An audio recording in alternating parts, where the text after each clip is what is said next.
She was accused of the unthinkable, slaughtering her father and stepmother with a hatchet in broad daylight. She stood trial before a fascinated, judgmental world, and whether innocent or guilty, Lizzie Borden became a legend. But this isn't a true crime story. It's a reflection of how society creates its own monsters. Welcome to Pixie and the Paranormal. In this episode of Dark Goddesses and Dangerous Myths, we're exploring Lizzie not just as a true crime icon, but as a symbol, a dark goddess of rage, silence, and shadowed power. We'll break down the brutal murders that shocked a nation, the sensational trial that divided it, and the ghostly whispers that still echo from the Borden house in Fall River, Massachusetts. But beyond the crime in the courtroom, we'll ask, why does Lizzie still haunt us? Why does her story feel like more than a murder mystery? Why has she become a saga we can't stop retelling? Let's step inside the house and into the legend.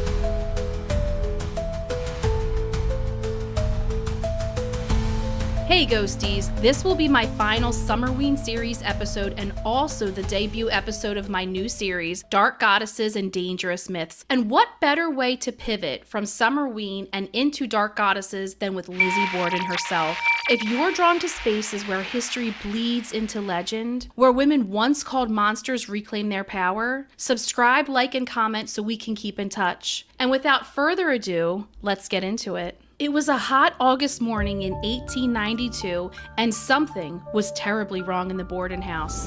The family, wealthy, strict, and emotionally frigid, lived in a tense, locked-down home in Fall River, Massachusetts. Lizzie was 32 years old, unmarried, and stifled by both her father's control and the cold distance of her stepmother. At just 11:10 a.m., the family's maid, Bridget Sullivan, heard Lizzie cry out, "Come quick, father's dead." Andrew Borden lay on the sitting room couch, his face hacked beyond recognition, blood soaking into the upholstery.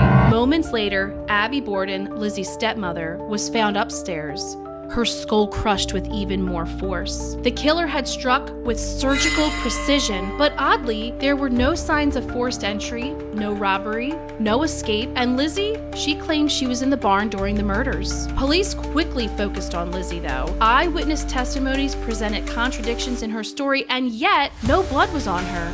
No weapon was found. No witnesses to the actual crimes. Her father's wealth and Lizzie's anger towards her stepmother all painted a motive, but motive isn't proof, at least not in the court of law. Lizzie Borden's trial was a media sensation. Reporters swarmed the hot and crowded courtroom, ready to witness the drama unfold, and did it ever. One day, prosecutors presented the court with the skulls of Mr. and Mrs. Borden, dug up, decapitated, and boiled clean. It was a total spectacle, but Lizzie's defense emphasized her ladylike nature. She taught Sunday school, she was an active member in her church. How could such a lady carry out these acts of brutality, especially against her own family? The jury, who were all men, deliberated for barely 90 minutes and acquitted her. But public opinion never quite cleared her name. Following her acquittal, Lizzie remained in Fall River, living in the luxury she always craved. However, locals withdrew from her, calling her a killer. And children chanted the rhyme, "Lizzie Borden took an axe." You know the rhyme. And in the decades since, strange noises, apparitions, shadows in the Borden house, now a haunted bed and breakfast.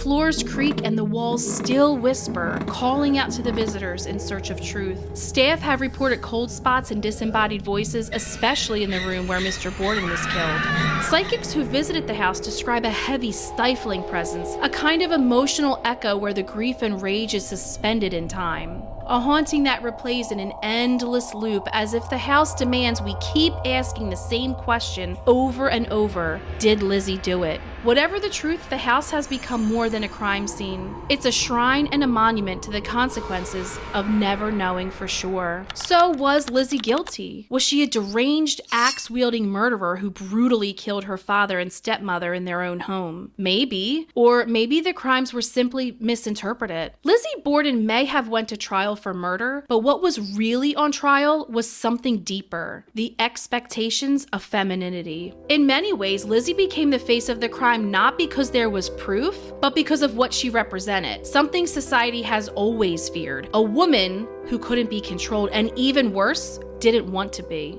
She wasn't a victim. She wasn't a hero. She is neither a tragic damsel nor a noble survivor. She's the shadow, the thing we're told not to become. A flawed character that challenges society's norm. She didn't cry, crumble, beg for forgiveness, or even show remorse. Instead, she defied all expectations. She was educated, outspoken, and worst of all, unmarried at 32. We fear women like Lizzie, not because they kill, but because they break the rules without apology. Lizzie is the perfect dark goddess. Not because she was soft and agreeable, but because she wasn't.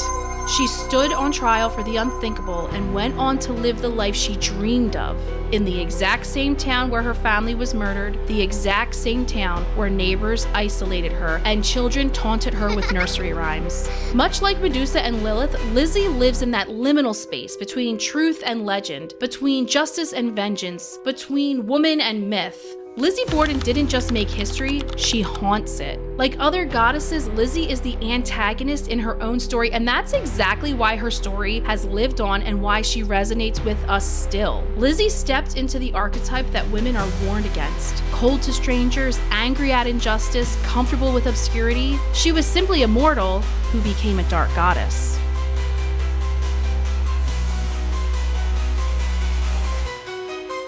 Now, I know I said the Lake Ronkonkoma episode would be the final one in my Summerween series, but August 4th will be 133 years since someone took an axe and gave Mr. and Mrs. Borden multiple whacks, so I just had to do a Lizzie Borden episode. Plus, my husband took me to stay at her house this past spring for my 40th birthday, and I became obsessed with this case, like actually obsessed. Lizzie has lived rent-free in my brain for a few months now, and eventually I'm going to do a deep dive into her life, the crimes, the aftermath, and the alleged hauntings. If you are ever in a position to visit Fall River, make sure you tour the Borden residence, but most importantly, make sure you stop into Miss Lizzie's Coffee right next door to the Borden house. The owners are an absolute delight and made our entire trip. They even changed how I view Lizzie Borden and the murders of her father and stepmother. If you are drawn to the dark, the haunted, and the powerful women history tried to demonize, don't forget to subscribe to my channel. And tell me in the comments, did Lizzie do it, or was she just the perfect suspect? Stay mysterious, ghosties.